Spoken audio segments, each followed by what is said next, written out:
Maria.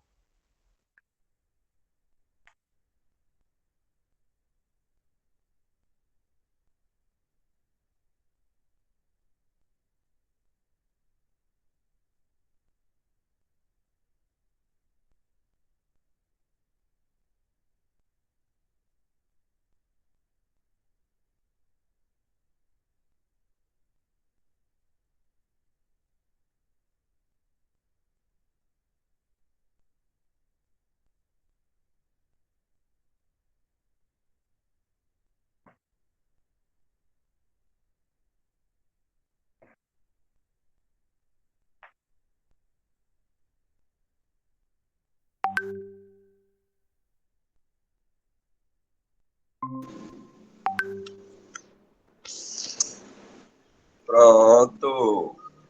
Já tá gravando, viu? Já tá Dá pra, gravando. A gente faz os cortes. dá pra me Funciona escutar bem daí, muito. não? Tá tudo de boa aqui. Tá dando pra me ouvir, né? Pô, Show, show.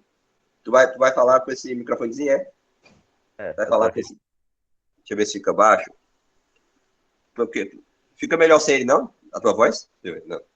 Vou tirar aqui, aí tu me fala. Aumenta Tá, isso. Melhorou, aumentou aí, melhorou. Já tá já o com Cleber eco vai na entrar. tua voz? Como é? Tá com eco na tua voz, não? Tá não. Beleza. Deixa eu ver aqui, ó. Deixa eu falar aqui. Leozito. Tá não, tá não. Tá não. O já ia entrar, o Cleber. O capítulo é sobre o que mesmo, hein?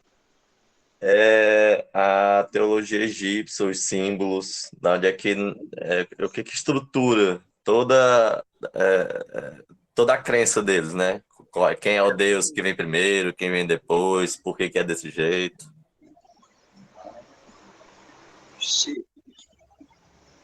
É muita mitologia, vamos falar assim, né? Com um termo mais simples, a mitologia do Egito. A gente vai ter que decifrar qual a necessidade desse capítulo, né, na obra, pensar isso, né? Porque nesse momento, do texto todo, por que ele tem que entrar nessa questão, né? Não sei se ele vai tocar esse assunto, mas é interessante. Muito interessante. Bom, Vai, fala. eu acho que tem certas perguntas que ele faz lá e que ele responde que eu achei tão interessante que para mim já é uma boa justificativa. Aí tu vai ver aí quando eu chegar nessas perguntas. Tá certo. Não, e eu tenho um fetiche com o Egito.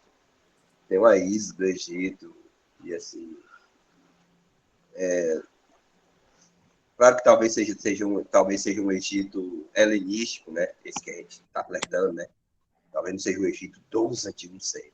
É a questão aqui da egiptologia. Mas eu ainda quero parar ainda mesmo para olhar a egiptologia. Porque Egito, às vezes eu tenho a impressão que o Egito, ele é África, né? Então, É, assim, é herdeiro de alguma coisa muito imemorial da África mesmo. Entende, sim? é, sim. Eu sinto isso muito forte no Egito. Eu ainda quero conhecer o Egito. Eu quero conhecer. A galera da Rosa Cruz vai no Eu, Egito, né? eu, Todo ano. oi? A galera da Rosa Cruz, todo ano tá indo no Egito. Eles selecionam uma pessoa lá e vão pro Egito. Todo ano. Eu acho que me parece, né, que esse Egito que a gente conhece, né, que a gente conhece pela massa e tudo, ele não é o verdadeiro Egito mesmo. Porque até mesmo o nome do próprio país, né, na época não era Egito, era outra coisa, se eu não me engano. Eu sei que o significado era Terra Preta, Kemet, Kemet. era. Tanto que a religião egípcia é o quemetismo. A Isso, galera fala, né? Os que tem lá os quemetistas hoje em dia que querem reconstruir, né? E tal. É quemetismo. Terra Negra. É daí que a galera acha que é alquimia, né? Que a alquimia também pode ter a ver com Terra Negra, a tradução. Pessoal que tem a ver com Egito, né? Terra Negra. Porque era terra dos negros, né? Os egípcios eram os africanos, assim, né? era. Essa visão que eles têm hoje é diferente, né? Assim, terra Negra. Interessante. Mas Egito. eu penso, eu vejo muito, né, às vezes, só aceitar aqui o Cleber. Eu vejo muitas vezes como o geográfico ele impacta na religião. E essa terra preta pode ter muito a ver também com a terra fértil do Nilo, né? Que quando ficava É fértil. verdade. E isso aparece muito no livro, o quanto que o aspecto geográfico e o aspecto humano, ele influencia Na na teologia. teologia. Na teologia. Incrível. Incrível isso aí. Porque a teologia deles é a metáfora da relação deles com a natureza, né? E quando a gente para para pensar, eu imagino que todos, né? Por exemplo, os gnósticos, né? Eles têm aquela ideia do Gênesis de uma vaca saindo do gelo. Por que gelo? Porque era a terra gelada onde eles moravam. Exatamente. O teu WhatsApp tá aparecendo, viu? Tá, eu tô vendo. Só chamar aí a galera.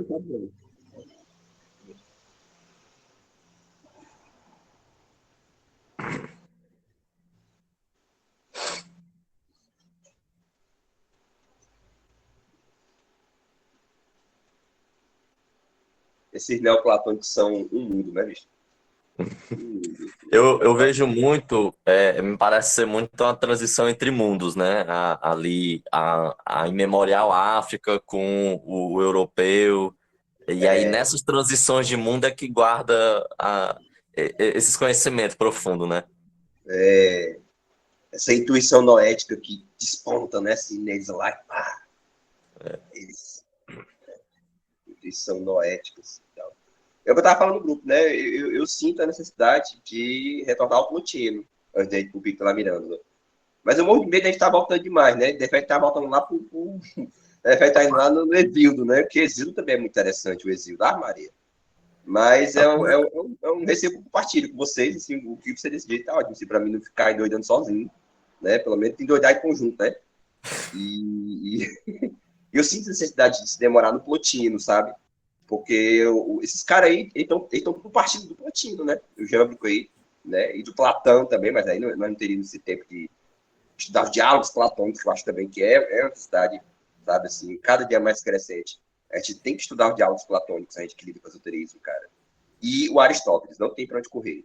Sabe, aquele arroz e feijão mesmo, entende assim? Sim. Olha, você conhece os diálogos platônicos? Eu particularmente, eu confesso, falo aqui abertamente, não tenho nenhum problema em dizer isso, que eu sou fraco em Platão e Aristóteles. Eu sou fraco. Por quê? Porque na minha formação de filosofia foi muita ênfase mesmo, nos românticos alemães, nos filósofos alemães, Marx, Hegel, Nietzsche, Kant. Os alemão ali foi muito forte em mim, entendeu? E aí, quando eu vejo esse Platão e Aristóteles, eu não me demorei neles como eu acho que eu deveria ter me demorado, entendeu? Mais.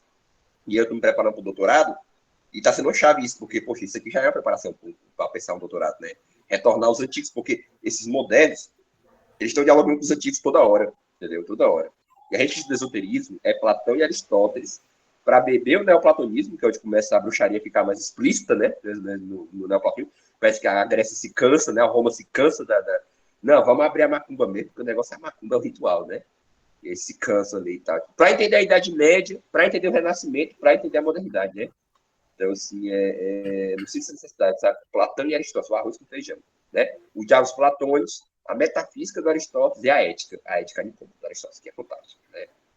Então, assim, em algum momento a gente talvez vai abrir algum clube de leitura mais na frente de estudo sobre o Platão e Aristóteles, assim. Arroz e feijão mesmo, gente. Arroz e feijão para esotéricos, né? Assim, não, assim, academia, não, acadêmica é inesgotável, né? Se for puxar academicamente, né?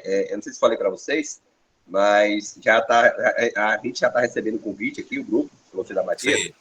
porque assim, já está, até a hora de falar para vocês já, o nosso grupo de estudo de Filosofia da Magia, ele já está ressoando na universidade, né? Tem gente que já está sabendo desse estudo e está pensando em convidar a gente para dar uma palavrinha numa bolsa, né? Tem uma bolsa de estudo lá na filosofia, a professora, e aí ela andou sondando a minha esposa, que é a orientada dela, diz, o seu marido tem um grupo de filosofia da magia, eu vejo as coisas dele lá, interessante, você achou da palavrinha aqui, tem uma coisa diferente, mas aí é interessante, né? Porque a gente está estudando aqui filosofia da magia, mas a gente tem um foco mais esotérico, né? A gente tem um foco mais religioso, né? E sempre diálogo com o acadêmico, mas a gente tem mais a pegada religiosa, né? E olha, pelo menos eu, não sei, mas enfim, como é importante a gente ter essa coisa dos clássicos, né? Essa coisa assim. Eu vou te falar E a uma coisa, teologia, tu tá falando de voltar muito, né? Mas o Jâmblico aqui, ele vai falar de voltar lá pros assírios, lá pros babilônicos, voltar mais ainda.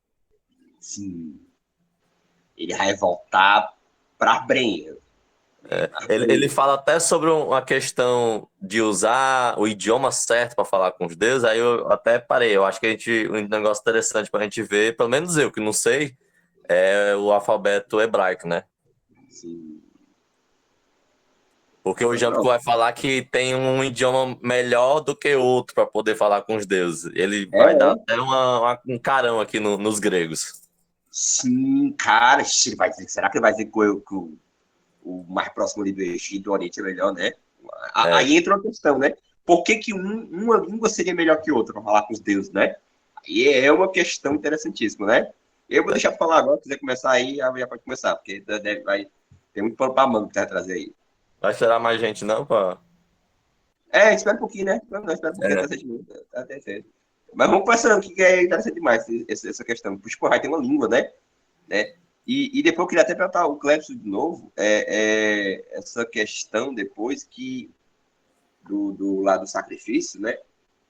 Depois fiquei pensando nisso, né?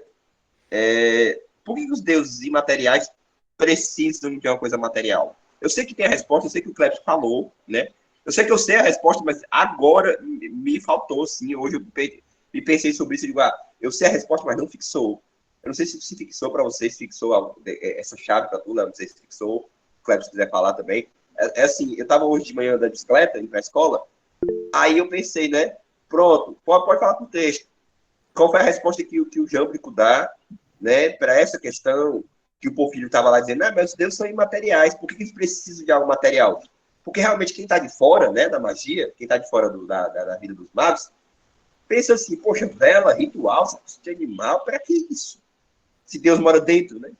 Para que Uhum. essa parafernália, né? Ou seja, por que os deuses precisam, por exemplo, por que o Exu precisa beber a cachaça, né? Por que o Zé Pelinda precisa do cigarro e da bebida, né? A galera fica assim pensando, né? Se quiser falar aí, começa pra falar. Assim, é, o, o, o, aí eu não Eu, me lembro qual era a resposta, entende? Não ficou claro pra mim assim, ou não fixou. Como é que o Jâmbrico vai rebater isso, né? Será que é porque a divindade mora dentro da matéria? E aí. Na verdade, eu acho que tu falou, Cleber. Eu tô lembrando agora. Na verdade, isso não é para os deuses, é para nós entrar em contato com eles. Eu acho que tu falou. A resposta dele deve estar digitando. A ideia deve ser isso, né?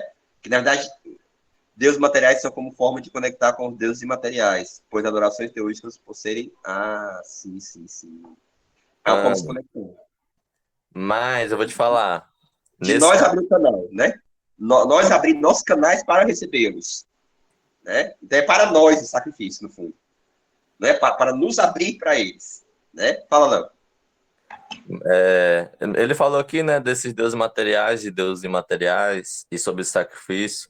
Mas nesse capítulo aqui do Jambo, que eu penso, e é uma intuição que eu já tinha mesmo, que tem que ter esse sacrifício porque tem toda a conversa simbólica que tem que existir, tem realmente um símbolo ali por trás do sacrifício, tem a gente que tem que se preparar através do nosso sacrifício. Mas aí depois o Jambo vai falar que no alto nível, no alto escalão, depois da pessoa se sacrificar muito, ela vai perceber que na verdade ela só precisa, e eu gostei do termo que ele usou, momento oportuno, o Kairos, O né? Cairo. Ele vai falar que não precisa nem do sacrifício, vai chegar um momento que não vai precisar nem mais nem do sacrifício, mas sim um É momento, vai ter um verdade. momento. Não, tu lembrou um detalhe interessante da filosofia do Jambre, porque não é que o Jambre está defendendo a muleta, né? A gente Uhum. se ancorar para sempre. Mas ele defende que o nível, né, de queda, de caos que nós estamos, se o trabalho é de baixo para cima, então você começa precisando desses rituais, mas você vai chegar no ponto que é aquele ponto que o Plotino e o Porfírio começam, né? Então, ou Uhum. seja, talvez a crítica do Jambre com o Plotino e o Porfírio seja, olha, você já começa muito adiantado, né, no processo. As pessoas não estão nesse grau de adiantamento, né? E aí o Jambrico, ao pregar a magia e a teologia, ele está sendo didático, né? A preocupação com a educação, com a formação. Tipo assim, eu sei que vocês estão certos, mas o povo precisa começar de baixo para cima, né? Ou seja, uma intencionalidade pedagógica. E eu estou dizendo isso porque eu estou sentindo aqui que eu já li algum texto sobre o Jâmbrico em que o autor trazia essa questão. Dizer, olha, o Jâmbrico, ele está muito impregnado da paideia grega, da educação grega. O Jâmbrico é um pedagogo, entende? A intenção dele é essencialmente pedagógica. E essa sempre foi a preocupação da cultura grega, com a educação muito forte. né? E aí na fase greco-romana talvez seja essa, assim. Porque está dizendo o seguinte, Plotino e Porfírio estão certos, ninguém precisa fazer ritual para se conectar com o sagrado, não. Mas as pessoas precisam, entende? Até chegar nesse ponto que vocês estão dizendo, a gente precisa educar de baixo. Ensinar a soletrar, né? Ensinar a juntar as palavras, né? Repetir várias vezes. Quem está aprendendo a ler e escrever tem que repetir várias vezes a palavra, feito idiota, né? Até conseguir falar, né? Você fica repetindo. A oração é repetindo a oração, né? A teologia, né? A repetição. Então, assim, me deu essa chave, tá? Talvez essa seja a grande chave do Jambri, né? A chave pedagógica, entende? Ou seja, a teologia entra, né? Entra como instrumento pedagógico, né? Com intencionalidade pedagógica, né? Entende o que quer dizer? Foi isso aí, Sim. que agora uma reminiscência que me veio. Eu acho que é por aí, né? Porque, na verdade, ele não nega o Plotino Porfírio, ele não está negando em nenhum momento os caras, né? Ele está dizendo, mas começa aqui, não começa nesse nível aí, né? A gente começa de baixo. Interessante isso. Isso. Hoje o Ítalo não vai vir. Ele vai estar ocupado aí. O Fábio também não, porque tem live, né? Então acho que é nós, então. Mas, Eu acho que é bem nós, né? O Diego, ele aparece mais tarde, né? O Diego. o Diego aparece mais tarde, por causa disso. O Gustavo, chegou o Gustavo também, né? O Conrado chegou hoje. Já avisei ele que ia ter, mas depois de ter gravado. O Conrado, ele mexe com astrologia hermética, gente. Isso aí vai entrar um cara da astrologia hermética, assim, da astrologia mesmo, pesado mesmo, assim. Muito interessante esse ano. O grau que ele tem, ele estuda já com o pessoal aí da Inglaterra tal, e tudo, e etc. Enfim, né? Bom, por mim já pode começar, viu? Assim, nós aqui, quem chegar, chegou. Até pegar um copo d'água? Pode começar. Não, tudo bem. Show, né? Uhum. Show. Tranquilo. Pegar só um copo d'água, pode começar aí. Vai lá. Mas tu pode ir escrevendo aí que na hora que tu quiser, aí eu paro, eu leio e aí a gente vai conversando. Fica à vontade aí para escrever.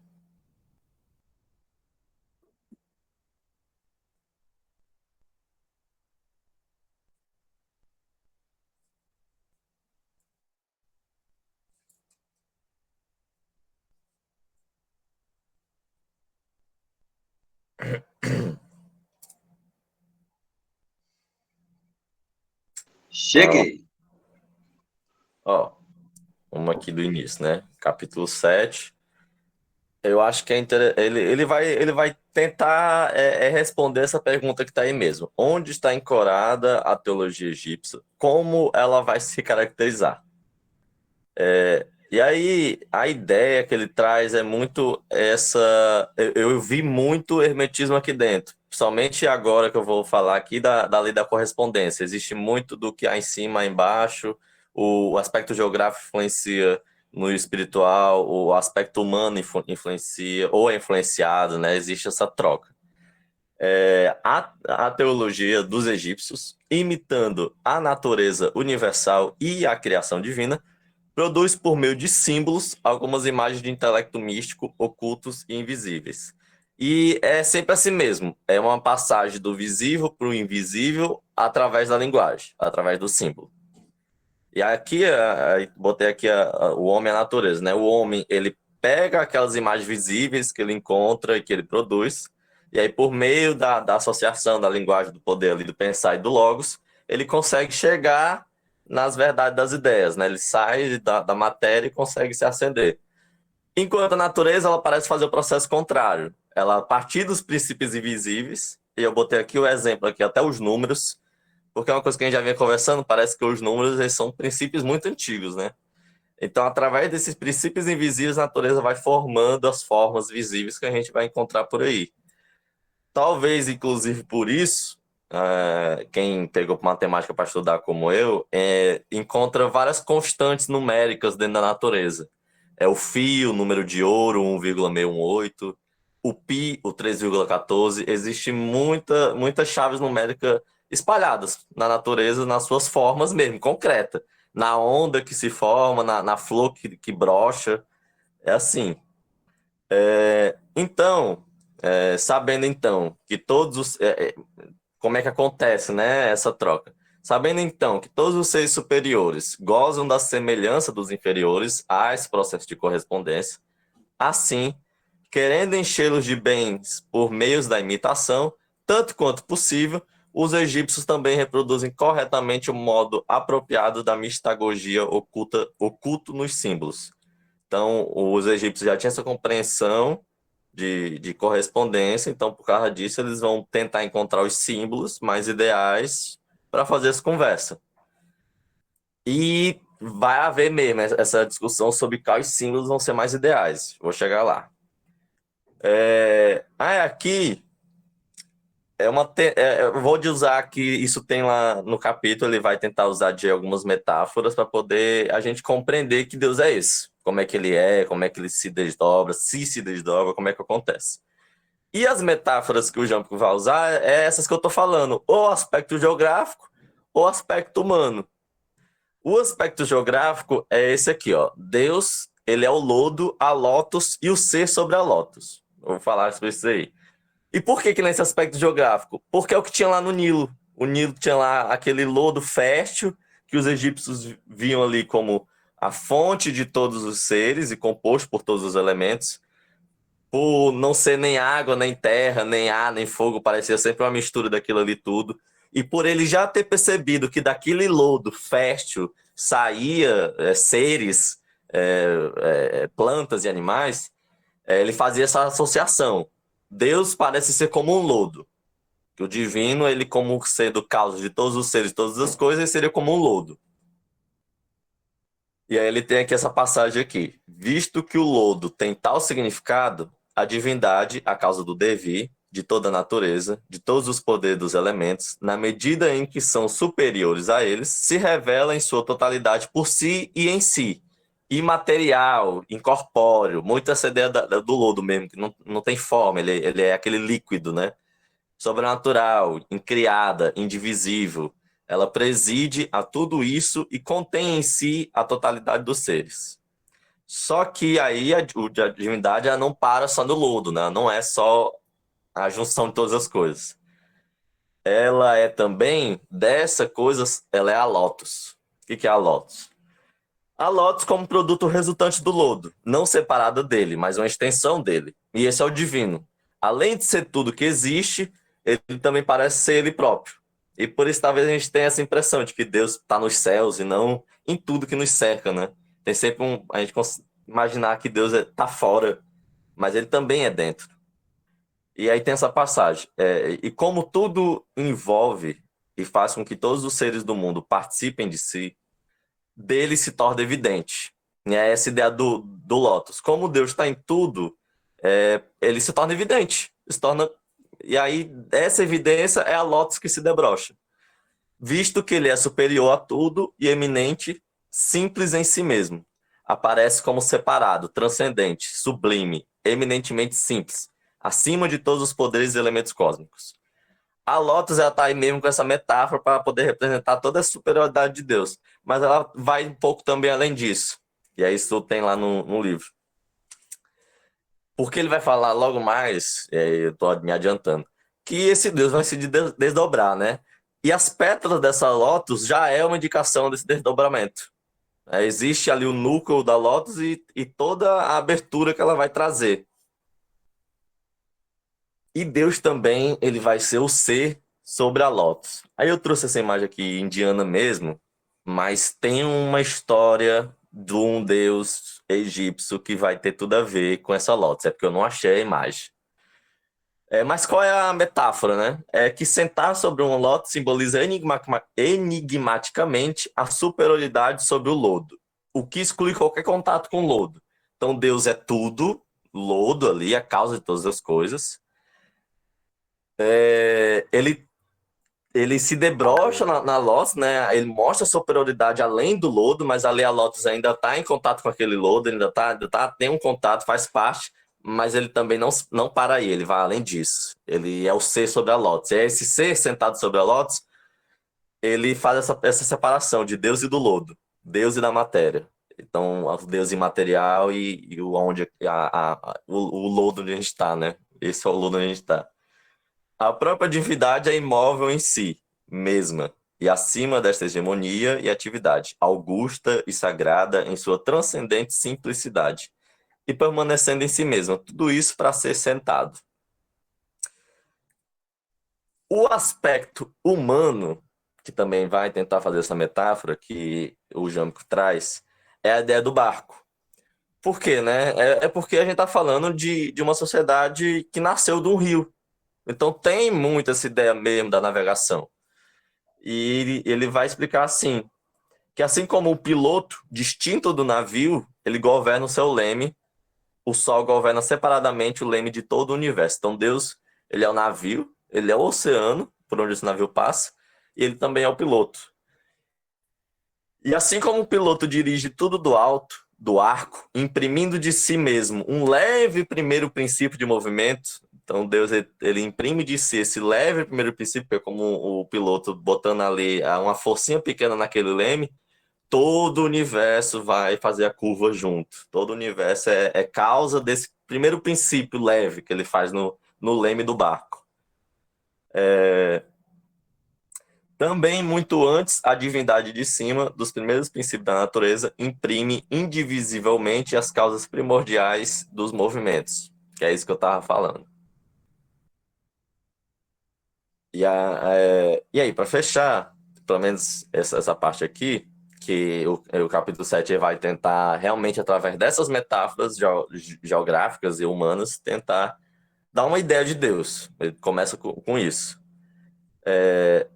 E aí ele afirma, né, que mais uma vez, que os seres que o recebem, cada um em seu lugar, movem-se em torno desse presente indivíduo da divindade, que é o que eu estava já me adiantando, falando que tem esse Deus, e que debrocha ali na Lótus, a Lótus ali como um núcleo, e cada pétala vai ser, sim, uma das formas de Deus. É como o Sol, que a cada hora está em um signo, a cada hora está num zodíaco, e a cada local ele imprime uma das suas formas. Isso não é não me parece ser uma limitação de Deus, né? Que o Deus tem que se adequar à hora. É que aquela hora só consegue pegar aquela parte de Deus. Ela não consegue abarcar todo a ideia. Então, cada hora é responsável ali por uma parte. E exatamente isso aqui, ó. Por esta razão, a doutrina simbólica quer mostrar a divindade única através da quantidade de seus dons e pelos poderes multiformes para representar o seu poder único. Então, é através de uma multiplicidade é que a gente vai tentar entender esse único.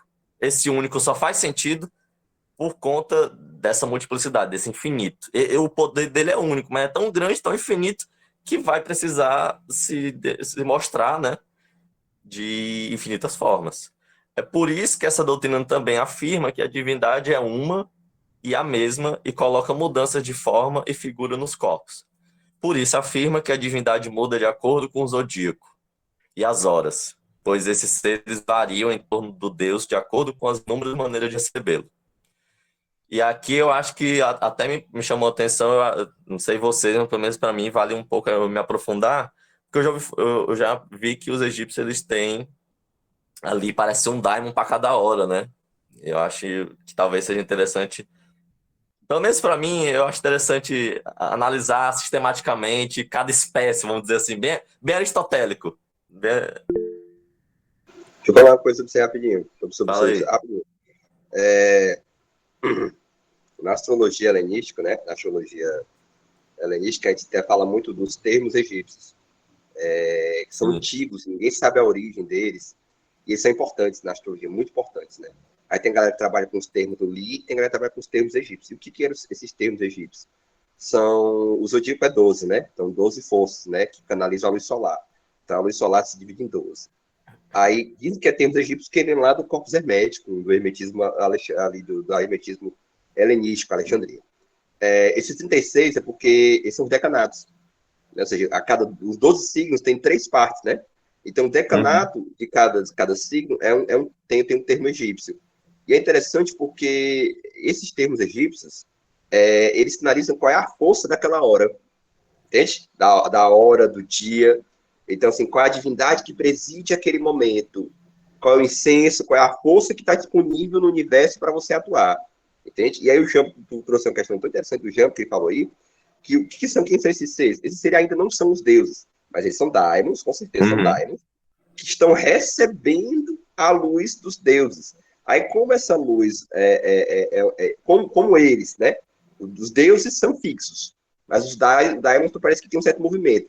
Como esses daimons se movimentam, então esse movimento dos daimons faz com que, para nós, se reflita uma luz cada vez diferente. Né? Ou seja, a diferença do astral, né, dos códigos, de todo o simbolismo, né, que passa a astrologia, no fundo é pensado como que uma potência divina, né, como um caleidoscópio. Tem uma luz até aqui, né, mas essa luz vai mudando de cor, porque tem, entre eu e ela tem uns seres que estão mudando, que estão fazendo, que estão se movimentando, entendeu? Então tem a luz e tem nós. E tem os seres intermediários. A presença dos seres intermediários é uma chave esotérica e filosófica muito importante. Né? Ou seja, a presença dessa outra humanidade, entre aspas, que já esteve sempre aqui, né? Em que, inclusive, eu estou dando uma lida na pré-história, eu fico assustado, cara, com a pré-história. Meu Deus do céu, eu fiquei louco para conhecer a Serra da Capivara no Piauí, pelo amor de Deus, que é bem pertinho, dá para a gente ir. Cara, o ser humano, antes de criar a linguagem, ele desenhava nas cavernas, ele caçando, e ele sempre desenhava um ser superior flutuando, observando a caça. Ou seja, há na nossa memória imemorial a presença de uma outra humanidade que está aqui com a gente. A gente não consegue mais ver porque a história mudou, né? Porque o nosso padrão de percepção mudaram, porque a sociedade muda o nosso padrão de percepção, né? Ou seja, a magia, durante milênios, funcionou porque ela atendia uma demanda social. Se ela não atendesse, ela não tinha perdurado milênios, né? Ou seja, havia um jogo de forças históricos, políticos, sociais que faziam as pessoas perceberem a magia, né? Talvez nas nossas configurações históricas não fazem a gente não perceber mais, né? Pelo menos não como a gente imagina que ela seja, né? E aí nos resta a magia mística, que é a magia teústica, que é essa magia de contato, purificação da alma, né? Menos a magia no sentido taumatúrgico, que é mudar as forças da natureza, fazer chover. A gente perdeu um pouco disso, né? Mas, assim, esses termos egípcios aí, e outra coisa que eu queria falar, aproveitando que a fala, que eu quero deixar de falar, ficou claro desde o começo para mim uma suspeita que eu estava tendo, sabe, aí, em relação ao que ficou muito claro. E que esse Egito que ele está falando, essa teologia egípcia que ele está falando, é o corpus hermético. Sim. Não é que a gente está achando que é o corpus hermético. Pode ser, não. É o corpus hermético. Total, isso fato. Por quê? Porque o corpus hermético era amplamente conhecido e estudado na época do Jâmblico. Era, assim, um livro canônico da universidade, entendeu? Você tinha que passar por ele, entendeu? E, assim, essa teologia egípcia é porque o Hermes Trismegisto é sincrético com Tote, né? Então, esse sincretismo greco-egípcio é o período helenístico do Egito. Né? Ou seja, o período em que Roma invade o Egito, né? Os gregos e os romanos vão para lá e constrói, né? E constrói uma compreensão filosófica dos mistérios que eles aprenderam naquela terra misteriosa. Por isso que talvez o corpus hermético seja uma coisa que a gente tem que urgentemente parar para olhar, né? Assim, com urgência, né? Porque é um momento onde a intelectualidade grega respira a ancestralidade egípcia. Entende? É como se essa ancestralidade egípcia tomasse uma autoconsciência filosófica através do espírito grego, né? Então, é o Egito helenístico. E uma pessoa da academia poderia dizer, olha, não é o Egito antigo, não é o Egito antes dos gregos, né? Não é o Egito imemorial. Alguém poderia dizer assim, tudo bem, é o Egito helenístico, né? Mas é esse Egito helenístico que vai ser o pilar da tradição esotérica ocidental. Entende? Que é o que a gente estuda aqui, né? Então, assim, para mim não diminui o valor porque é o Egito helenístico. Entende o que eu quero dizer? Eu acho que, e eu concordo muito com o Shelley, o Rick, os românticos alemães nesse sentido, os gregos, e o advento da filosofia é um advento, né, de certa forma, de uma certa autoconsciência das tradições, né, do cosmopolitismo. né? Aí intuir uma coisa né? Então, assim, os gregos são uma certa autoconsciência, vamos dizer assim, do que precedeu, né? Então, eles herdam isso. E é muito interessante nesse sentido, né? A gente vê esse. Por isso que é uma teologia egípcia. Talvez os egípcios não construíram uma teologia, até porque o termo é grego, né? Mas Sim. para a teologia é um termo grego, mas para o jâmblico, né? No nível da história da época, né? De conhecimento histórico, eles achavam que o corpus hermético era muito mais antigo do que de fato ele era. É uma coisa que a gente precisa deixar claro também, né? Ou seja, no tempo do Jâmblico, até o tempo do Marcelo Fitini, Pinto da Mirândola, até no Renascimento, a galera achava que o corpus hermético datava da mesma época do Abraão, do Velho Testamento. Ou seja, bota aí, sei lá, 700 anos antes de Cristo, 800 anos antes de Cristo. Aí, hoje em dia, né, através da pedra de Roseta, de tetos egípcios, um copo que caiu. Hoje em dia, nós sabemos que o corpus hermético não é. O corpus hermético é do começo do cristianismo. Ou seja, é bem para cá. Século 1, 2, 3, 1, 2, depois de Cristo. Então, o cristianismo e o hermetismo, eles se misturam muito forte, porque eles são do mesmo espírito da época.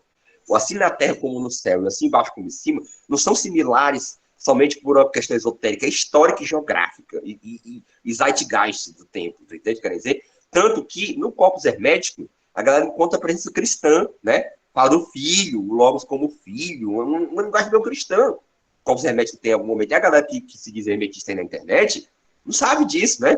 Ah, você está querendo misturar hermetismo com o cristianismo, tem a ver com a outra. Eles nasceram na mesma época, eles têm linguagem, se cruzam. Eles se cruzam, o hermetismo e o cristianismo. O cristianismo primitivo, eu estou falando do que a gente está vivendo hoje, né? Assim, a galera torce os olhos, torce a cara quando você fala hermetismo cristão, que é como se fosse uma colonização, né? Assim, do cristianismo sobre o hermetismo, mas eles são irmãos co-originários, irmãos siameses, né? E, enfim, pode continuar aí. Não, não, ainda bem que tu confirma, porque eu tava pensando mesmo muito no hermetismo nesse capítulo e minha intuição dizia isso e eu ia acabar seguindo ela, mas sempre fica a dúvida, será que eu tô certo? Não, é realmente isso, é óbvio demais para não ser, né? Mas aí, o que acontece, né? Aí vem essa pergunta aqui, ainda no capítulo 7, que aí o professor vai perguntar o seguinte, mais ou menos assim, né? Eu parafraseei. Se Deus é tudo e qualquer coisa, então qualquer nome vai servir para chamá-lo. Ele é tudo, então qualquer tempo histórico, qualquer língua, isso vai funcionar de qualquer jeito, tipo a magia do caos? Aí não, né? Na verdade, o que ele vai falar? Uma vez que os deuses nos ensinaram que todas as línguas dos povos sagrados, ele vai chamar quem como os povos sagrados, né? Assírios e babilônios são adequadas para ritos sagrados. Por esta razão, acreditamos que devemos nos comunicar com os deuses verbalmente na língua que é inata a eles. E aí eu que pergunto mesmo, né? O que vai caracterizar uma língua inata aos deuses? Ele dá lá ele comenta assim muito por cima, e aí eu pensei um pouco, e eu vou compartilhar aqui, mas aí fica a vocês o pensamento também. Eu penso que uma língua inata aos deuses é uma que não tem muita variação. Ela mexe com poucos símbolos, e esses poucos símbolos são suficientes para todo o arcabouço. Por que eu cheguei nisso?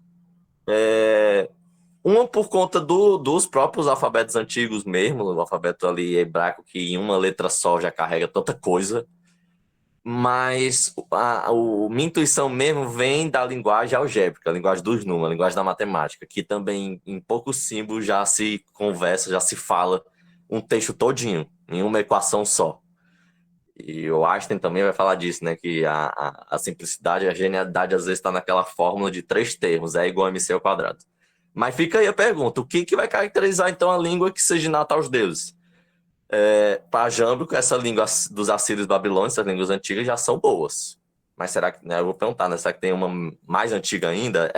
E aí fica uma coisa que o Anel também já falando de uma África que tem uma tal daquela árvore sagrada de 10, né? Que é muito antigo aí. Eu acho que tu falou da pré-histórica, eu quiser compartilhar também os textos que tu encontra sobre a pré-histórica. Eu tenho interesse, eu achava que nem tinha texto sobre isso. Eu acho a pré-histórica muito misteriosa, né? No mínimo. Cara, só te cortando aqui, a pré-história parece assim que a gente está assistindo a humanidade sonhando antes de despertar. Entende? Assim, a gente tá realmente olhando para o inconsciente da humanidade.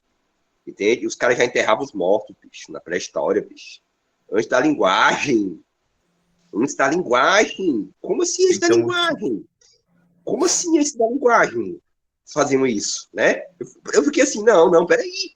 A linguagem, então, é um produto tardio de milhões de anos de uma história que estava acontecendo em níveis simbólicos, né? E nessa história era representada a divindade. Antes da linguagem, a divindade era representada. Meu Deus do céu, meu irmão, meu Deus do céu. Assim, para nós aqui que tem uma especulação, né, de que a pré-história, o antigo, é o inconsciente da história, né, é uma leitura meio do romantismo alemão, né, que eu trago aqui, compartilho, e vocês já entenderam já e percebem. E assim, serve como hipótese, né, para entender as coisas, né, até onde ela servir para entender bem. Quando não servir, a gente troca por outra coisa. Mas até então, ela é muito interessante. E assim, sobre a questão dos assírios e babilônios, eu fiquei pensando aqui, eu posso estar enganado, né, não tenho certeza do que eu estou falando. Mas me parece o seguinte, por que o Jâmblico vai dizer que a língua dos deuses é a língua dos assírios e babilônios? Talvez isso seja, né, uma percepção de como os gregos naquela época, os gregos romanos naquela época, entendiam a história. Ou seja, como era a historiografia dos gregos, né? Porque os gregos, eles achavam que a civilização mais antiga em relação a isso, que eram os pais dele, inclusive, chamavam de pais, era o Egito. Então, eles tinham a ideia de que o Egito é os pais dos gregos. Talvez os assírios babilônios seja o avô dos gregos, na percepção dele. Né? Então, assim, me parece que não é bem uma filosofia da história. Pode ser uma filosofia da história, quando você diz que esses povos estão na origem, você crê que esses povos estão na origem, porque a ciência histórica na época, não existia ciência histórica, claro, né? Assim, o conhecimento histórico que eles tinham, né? Ou seja, a percepção que eles tinham do passado, talvez, é que essas civilizações eram as mais antigas que existem. Entende? Sim? E, de fato, eles estão realmente muito próximos, se não completamente certos, né? Porque, sim. tudo bem, a humanidade começou na África, né? Mas civilização começa na Babilônia, né? Ou seja, civilização que eu digo assim, moeda, né? Linguagem, Estado, né? Civilização que eu digo em termos de sentido talvez negativo, né? Ou seja, o começo da queda, vamos dizer assim, né? E assim, e aí os babilônios, e aí, acho que tu saberia falar mais disso, em relação à matemática, eles são citados, né? Então, assim, tu falou assim, de uma linguagem mais primitiva do que essa, eu acho que é, sabe o quê? A astrologia, a observação dos céus, né? A matemática, tanto que o termo astrólogo e o termo matemático era o mesmo na antiguidade, né? Você contratava o quê? O matematice, aquele que vai olhar as estrelas, vai fazer as medições e vai dizer, né? Então, eu compartilho daquela tese do Daniel Diá, de que a ciência mais antiga é a astrologia, né? Ou seja, essa percepção da regularidade do ciclo do Sol e das estrelas foi que nos deu a ideia de regularidade de ciência, né? De afirmação, negação, luz e sombras, né? E dos números, entendeu? Etc. Eu vou dar aqui um copo d'água, mas pode prosseguir. Não, mas é isso mesmo. Essa é uma coisa que eu tinha pensado mesmo, que os assírios ali, no caso Babilônia, seria a ideia que os gregos tinham dos mais antigos. E é o que tu falou mesmo. Se não acertaram, no sentido de, pelo menos, civilização, realmente nasce ali na Babilônia, tipo império, castelo, né? Chegaram perto. Vamos supor, então, aquela sociedade, então, antes da queda, aquela quando o humano ainda estava lá na África, só tinha aquilo ali, né? Deixa eu falar uma coisa que eu não terminei. Agora que eu lembrei que eu não terminei. Tudo isso que eu estava falando é só para dizer o seguinte, que talvez ele pense que essa é a língua dos deuses, porque na cabeça dele, essas são as civilizações do limiar da consciência. Entende? Ou seja, o limiar entre a inconsciência e a consciência, né? Entre a civilização e a pré-história, na percepção do grego, eram os babilônios e os assírios. Então, se há um começo da humanidade, para eles o começo era aquele, né? E aí, o que acontece? Eles estão certos do ponto de vista da civilizatório, né? A primeira cidade é a cidade de Ur, que é na Babilônia. Né? A história diz, começa a se construir Estado, civilização. Então, assim, então, o que é interessante do Jâmblico aí é que o quê? Que o Jâmblico, eu acho que isso aqui perdura, né? A língua dos deuses é alguma língua que está no limiar, entendeu? Da civilização e da pré-história. É os assírios babilônios? Não sei, mas é alguma coisa que está lá no limiar, né? Qual a língua mais antiga da Terra, né? Então, assim, Se a gente for mergulhar, o que está no limiar é o simbólico entre a consciência e a civilização, né? É nem o Antes da acima do fala, né? Babilônio. Pois é o simbólico que está no limiar, né? Entendeu? Pode continuar agora, é isso que eu ia dizer. Eu gosto muito, quando estou para estudar isso, eu gosto muito de tentar fazer uma comparação com a ciência, talvez ali muito pela minha criação mesmo foi ali na matemática. E quando a gente está falando de linguagem mesmo, aquilo que dá a possibilidade da linguagem para o ser humano, né, os arcabouços biológicos, a garganta, o cérebro, tudo aquilo ali, realmente estavam criados antes da fala acontecer. Então, faz sentido que mesmo que a fala seja tardia. Existia algo ali antes mesmo, que o ser humano já conseguia se comunicar através de símbolo mesmo, sim. E aí, é, tem a pergunta. E se for necessário fazer adaptações, traduções? Beleza, é interessante a gente ver os idiomas mais antigos. Mas e se for necessário? Aí o Jampo vai responder o seguinte: então, quando dois nomes são traduzidos, eles não retêm totalmente o mesmo significado, pois em cada cidade existem características linguísticas que são impossíveis de serem expressas na língua de outra cidade. Entretanto, mesmo que os nomes possam ser traduzidos, eles não têm mais o mesmo poder. Então, beleza, vai fazer tradução? Vai, mas saiba que não vai carregar todo o significado, não tem como, é impossível. Então, se possível for a gente voltar mesmo para a primeira escrita, vai ser interessante. E aí ele começa a pancada nos gregos, né? E tem a pergunta: por que os egípcios então, e não os gregos? Ou então outros? E aí ele vai responder assim: a razão pela qual nomes e orações perderam toda a sua eficácia é porque eles não cessam de mudar continuamente devido ao desejo de novidades e violação da tradição por parte dos gregos. E aí tu tava falando assim, né, que a magia antigamente existia, porque senão não fazia sentido. E talvez aí eu fiquei perguntando, então por que deixou de existir? E talvez essa seja a resposta. Porque a gente foi violando essa tradição continuamente. Aí os nomes já não têm mais toda aquela força, aquela carga. Até mesmo o nome dos deuses egípcios que eu vou acabar te falando aqui não são os nomes deles reais, ditos na época, né? Tem isso. Na verdade, os gregos são, por natureza, amantes da novidade e das oscilações para frente e para trás, sem um suporte em si mesmo. Não preservam as tradições que receberam dos outros, mas abandonam-as rapidamente. Transformam tudo segundo a sua arte variável de inventar palavras. Os bárbaros, né, quem são esses bárbaros, né, que ele vai falar?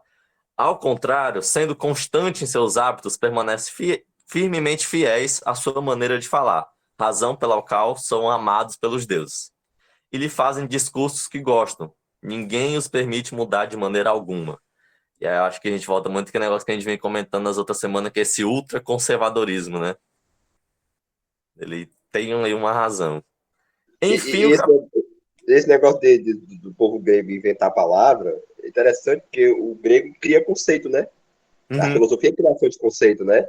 Então, parece que os gregos ficavam criando palavras, se encantando demais com a retórica, com as ilusões. Os orientais falam muito disso, né? É importante a reflexão? Claro que é. Mas não se perde muito no labirinto das palavras, não, que tem muita falácia, né? Ou seja, a mente, ela consegue provar qualquer coisa. Então, parece que o Oriente, né? Eu lembro disso no Estudo do Oriente, já tinha esse cuidado para você não se enredar em questões que só existem, que são intrínsecas à linguagem, entende?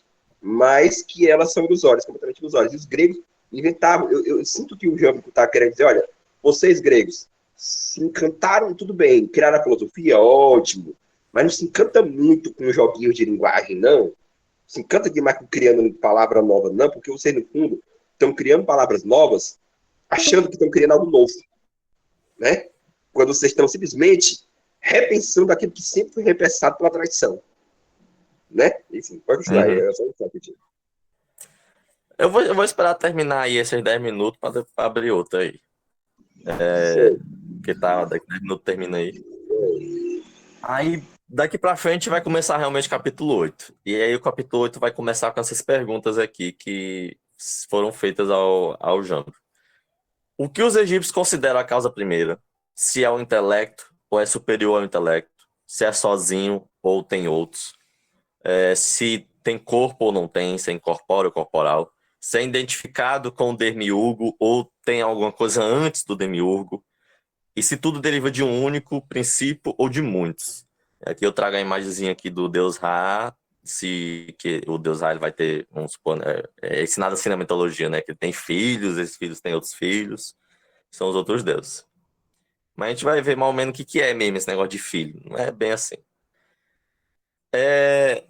Eu vou começar aqui as respostas dessas perguntas, e em cima eu não pude deixar de associar as respostas aos conceitos do Ein Sof All, né?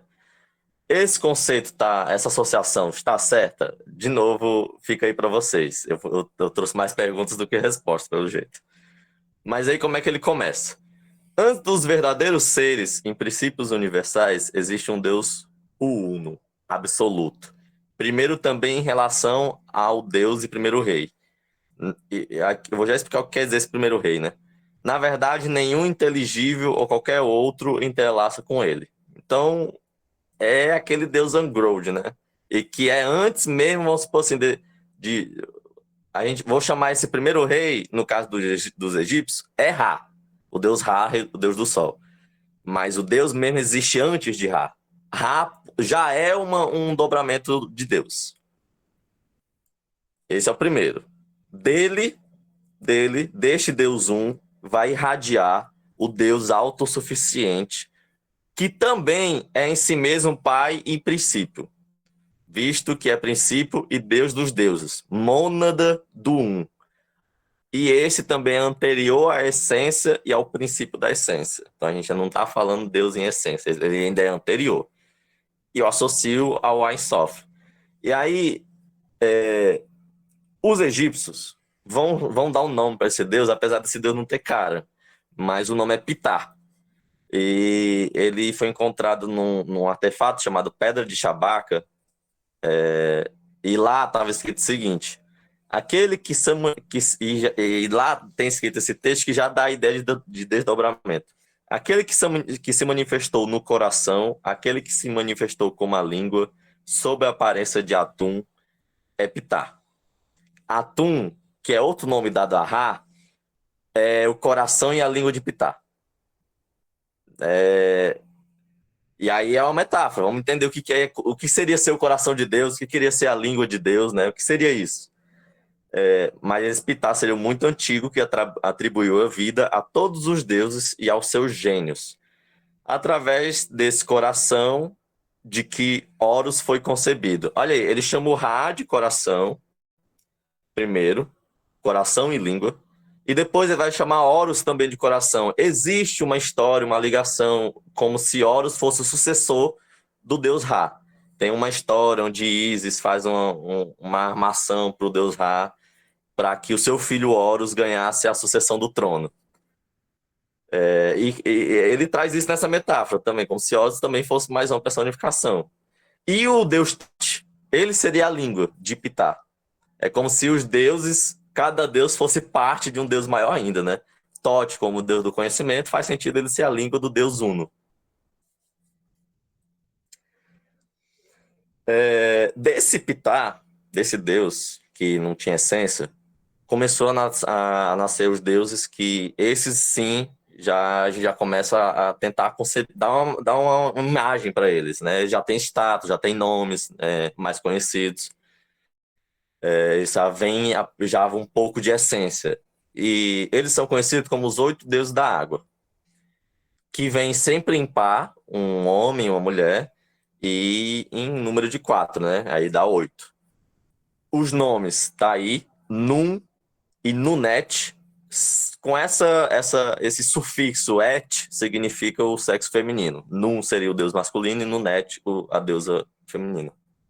Eles representam o líquido inerte, ali no mundo não criado.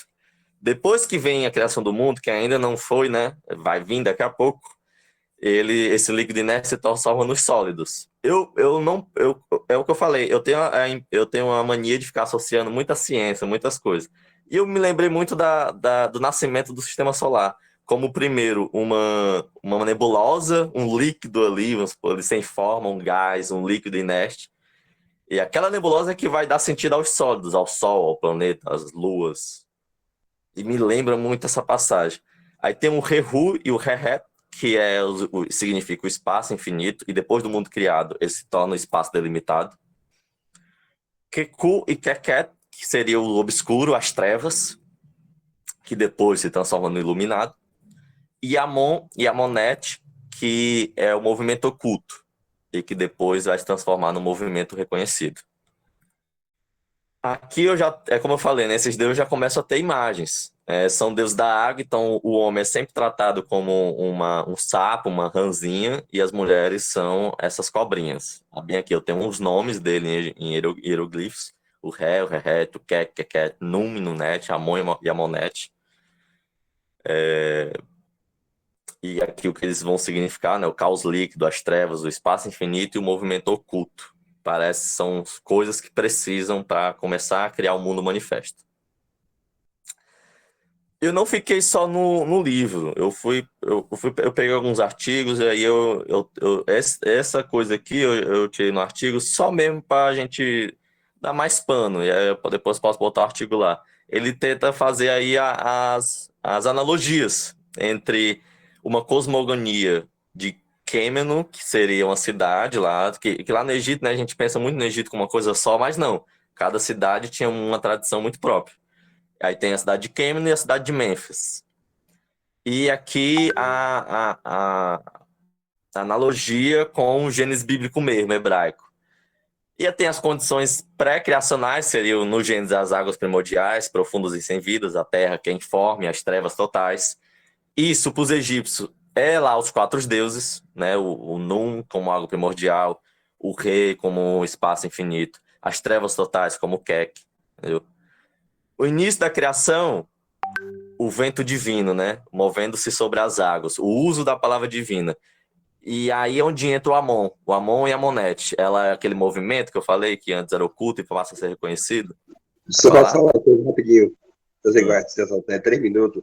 Eu não aguento ouvir esse trecho aí, ó. Vento divino movendo sobre as águas e não lembrar que no Gênesis, no princípio, o Espírito de Deus habitava sobre as águas. Exato. O Gênesis hebreu é quase idêntico ao Enuma Elish babilônico. O Enuma Elish, gente, é o Gênesis babilônico. Uma vez um professor amigo meu, professor de português, de literatura, né? De escola do Estado, ele começou a ler o Gênesis, a ler o Enuma Elish babilônico em sala de aula, e ele disse assim, eu dou um ponto para quem me disser que livro é esse que eu estou lendo. Professor, é o Gênesis, todo mundo é o Gênesis. Aí ele botou, é o Enuma Elish babilônico, antes do É. Gênesis. Todo mundo achou que era o Gênesis. A galera ficou assim, meu Deus do céu.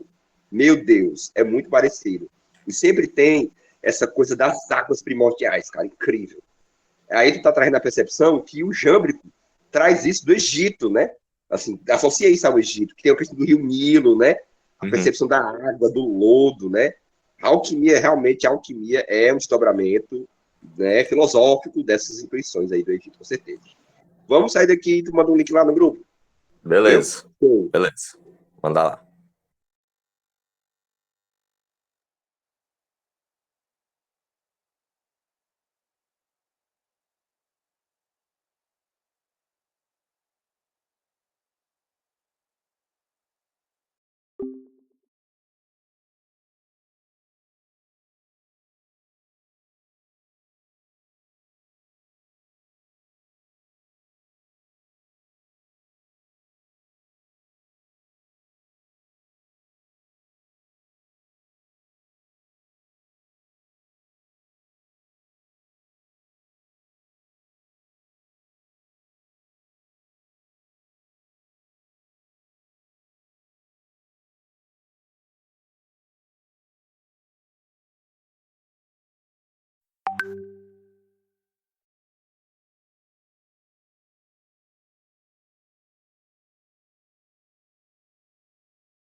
Eu vou só pegar um copo d'água. Tá.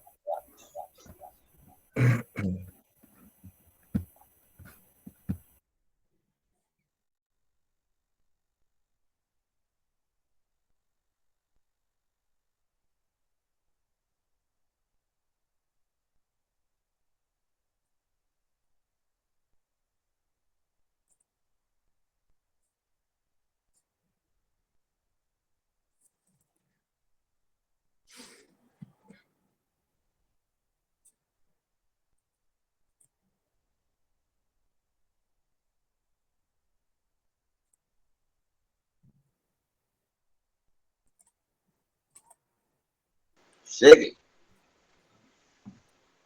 O Klebs ainda não entrou, não. Esperar ele um pouquinho ou não?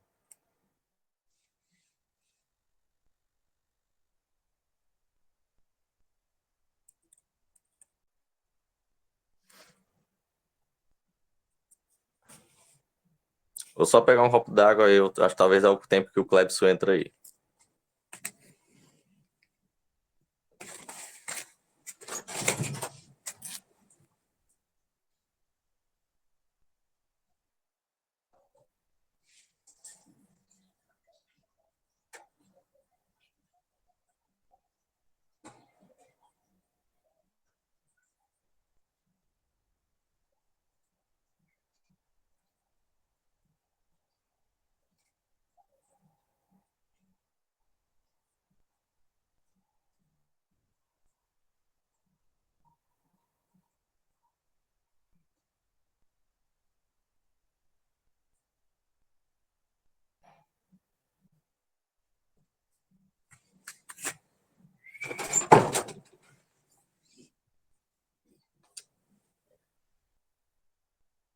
E aí?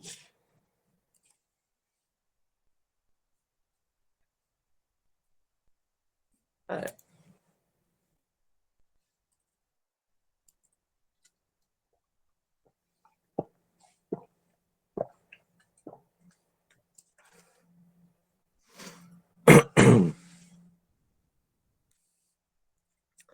Eu botei lá Vou no grupo começar agora aqui. aqui. Eu botei lá no grupo agora aqui. Peraí, pra cá. Botei lá no grupo agora aqui. Teologia egípcia. Ficar vendo hierógrafo egípcio é muito legal. Ficar vendo, assim, essas imagens, eu acho muito legal. Eu acho que, claro que a gente herda um pouco da egiptomania, né? Ali dos europeus, né? Do fetiche pelo Egito, né? Talvez a gente romantize o Egito, talvez, né? Mas me lembra muito quando eu entrei no templo maçônico, né? E eu sou demolei, né? Eu fui demolei, sim, sou demolei. Não quis iniciar na maçonaria, mas eu frequentava o templo maçônico, né? E tinha um templo maçônico que tinha coisa cristã, um vidral, tipo assim, vitral, né? Com coisa cristã, aí primeiro com coisa hebreia, dos hebreus, depois com coisa cristã, o outro vitral. Aí você vai andando, era egípcio. Aí eu ficava assim naquela época, meu Deus, cara, que é barata que me lembrei. Meu Deus, sim. Tipo assim, entendeu? Cristianismo, judaísmo, Egito. Então, assim, eles estavam puxando o cristianismo, você só a origem tá nesse negócio aqui do Egito. E para mim, que ainda estava com a mentalidade muito cristã da igreja, era perturbador isso, né? E você achar que o cristianismo já começa lá no Egito, né? Assim, eu fiquei, poxa, cara, a galera puxa mesmo para longe, assim, né? E é espantoso para qualquer cristão evangélico, né? Ou católico, né? Que eu dá para carregar com o celular. Né? E aí, é... e aí, quando eu fui para Rosa Cruz, a antiga escola da Rosa Cruz, a morte, lá é que a coisa egípcia que é mais forte mesmo. Ah, Maria. Lá, o ritual deles é uma pirâmide egípcia e tem. Não sei se vocês já foram na Rosa Cruz que tem aqui perto de Fortaleza. Já foi, Léo? Na Rosa Cruz de Fortaleza? Bora Eu, marcar. eu Hã? nunca fui, não. Nunca fui, não. Eu Bora marcar, tu só. vai gostar de lá. Tu vai gostar da viagem lá. Entendeu? É na rua Rosa Cruz, é perto da gente, bem perto da gente. Quando eles fizerem reunião de sábado aberta, a gente dá um tempo de lá. É um sábado, 5 da tarde, dá pra vir de bike. Vai morar aqui perto, entendeu? Beleza. Sabe onde é não, né, tu? Não é não, né? Sei não, Ah, nem mas se sei tu onde é. for, eu vou. É bem perto de nós, é massa. Tu vai amar lá o lugar lá e assim, é muito interessante, assim. E é dentro dela que tem o martinismo. E ali, né, é mais ou menos perto do balão do BIM, Uhum. entendeu? Mais ou menos por ali, mais um pouco antes, né? Enfim, perto do posto de gasolina, por ali. É legal lá. Aí tem essa coisa egípcia, né? Aí. E passa essa sensação, né, de algo muito antigo, né? De, assim, de realmente você olha assim. Agora, o que eu ia falar também é que tu tá falando aí. E a gente já tá começando aqui, né? O Cleber entra aí quando for possível. Essa questão que tu tá comparando com o Airsoft, com o Groot, né? É Uhum. interessante porque faz todo sentido, claro. Assim, faz total sentido. Agora, assim, o um grunt, que é não fundamento. O N. Um grunt é não fundamento. Esse já que se manifesta depois é o grunt com R. O grunt, que já é o arquétipo primordial. Né? Ou seja, lá no Japão Boêmio, esse Ain-Sof, esse no Egito aí, tu até falou, né, como é o nome do Egito aí, é pré-arquetípico. É o pré-arquetípico. Né? Então, esse abismo ele é pré-arquetípico. O que eu queria dizer é o seguinte, é que a Cabala, né, a árvore da vida da Cabala, pelo menos é o que diz o Geshe Shon, que é um grande estudioso, ela foi escrita num tempo, né, em que os judeus estavam muito helenizados. Olha como é interessante. Eles estavam, assim, atravessados de Plotino, de neoplatonismo muito forte. Então, a Cabala, a árvore da vida, é essencialmente plotiniana. É essencialmente neoplatônica. Incrível isso, né? Que a galera que estuda Cabala, assim, que fala de Cabala, na verdade, muitas vezes, fica só no foco judaico, né, e não entende que a Cabala nasceu não de qualquer judaísmo, mas de um judaísmo helenizado, né? De um judaísmo que já pensava esse abismo, que já pensava esse além do intelecto, entende? Por isso que o Jambre coloca essa pergunta. Os egípcios acreditavam em algo antes do intelecto ou depois do intelecto, como tu abriu, né? Porque essa questão é Uhum. decisiva para o neoplatonismo, é decisiva, entendeu? Porque o Platão, o bem, era o intelecto. Não tinha nada antes do intelecto. O intelecto é o bem é o intelecto, é a ordem universal. E o Plotino inaugura essa ideia de que, não, há algo antes do intelecto, e diz ele que foi o Platão que disse isso. Aí o Plotino vai lá pegar um texto do Platão, chamado Parmênides, e vai mostrar um trecho em que deixa entender, realmente, o Platão deixa entender que há algo anterior ao intelecto, entendeu? Mas só deixa entender. Né? E aí é misterioso, né? Poxa, por que ele focou nesse ponto, né? Talvez existia uma tradição platônica na época do Plotino que nós não temos mais, né? Uma tradição de interpretação, né? É intrigante, de fato. O Platão não retoma mais esse ponto depois. É o único momento que deixa, né? Claro que você pode dizer, Plotino, ele tinha que encontrar alguma coisa, ele forçou a barra, foi onde ele conseguiu se salvar. Porque, na verdade, Plotino é uma releitura do Platão. E, de fato, é uma releitura, né? Aí o cara está participando. Então, de fato, o Plotino é uma releitura do Platão. E a releitura do Platão pode ser entendida de uma maneira básica, né, com essa ideia de que, bem simples, né, e bem didática, de que para o neoplatonismo há algo antes do intelecto. E essa ideia de que há algo antes do intelecto funda a filosofia mística, porque o místico vai estar em contato com essa coisa que é anterior ao intelecto, esse êxtase, né, ou seja, para o Platão não é bem assim, o Platão é a racionalidade, é o auge, e acabou, né, mas enfim. Então, assim, estou dizendo o seguinte, que essa percepção que tu está tendo aí do Ein-Sof, né, e do abismo, ela é tanto esotericamente real, claro, né, para nós esotéricos existe isso, tá, tudo, mas no sentido acadêmico estrito, vamos dizer assim, no estricto senso, né, Sim. ela é a presença da leitura plotiniana das tradições, entendeu? Ou seja, o que é a Cabala? É Plotino. O que é essa teologia do Jambo? É Plotino. Entende? O que é o Ein-Sof? É Plotino. O que é o Grund? É Plotino. Entende? Ou seja, não que as tradições não tivessem falado disso, mas organizar isso sistematicamente, filosoficamente, como está sendo o jogo está fazendo, é Plotino. Então, a árvore da vida da Cabala é helênica. Ela é judaica na sua aparição. O conteúdo é judaico, mas a forma do bolo é helênica. Helênica tardia. E o cristianismo também, né?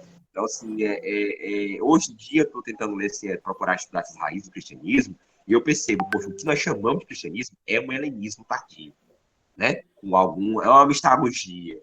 Né? E aí, tu falou também da mistagogia, aí tu falou, né? Uhum. Dos mistérios. Parece que os egípcios inauguram, ele fala aí, né? Essa religião dos mistérios. Interessantíssimo. Tem uma fala aí que tu colocou aqui pro Jâmbrico, que começou essa mistagogia do simbólico, E o que é o que a gente faz com o tarô, né? Essa mistagogia do simbólico, né? É os egípcios. Eu acho interessante porque os egípcios, eles foram a primeira civilização, né, que disse que tinha vida após a morte.